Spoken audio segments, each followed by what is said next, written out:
नुकताच ट्विटरवर एक थॉट वाचण्यात आला. तो होता नो मड नो लोटस. याचा अर्थ असा की चिखलाशिवाय कमळ कधीच उमलू शकत नाही.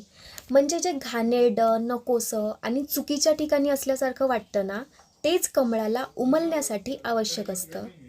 कदाचित आपल्या आयुष्याचंही तसंच आहे. ज्या गोष्टी कधीच घडायला नको होत्या असं तुम्हाला वाटतं, म्हणजे जसं एखादं तुटलेलं नातं, पुन्हा पुन्हा आठवणाऱ्या चुका, एकटेपणा, निराशा आणि आयुष्याबद्दलच प्रश्न पडावेत असे कठीण काळ. कदाचित त्या फक्त तुम्ही सहन केलेल्या गोष्टी नाहीत.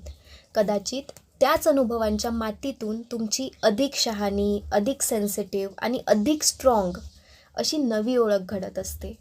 आपल्याला ना अनेकदा वाटतं की हीलिंग म्हणजे वेदना पूर्णपणे नाहीशा होणं, पण कदाचित खऱ्या अर्थाने हीलिंग म्हणजे त्या वेदनांमुळेच उमलायला शिकणं, अगदी त्या कमळासारखं.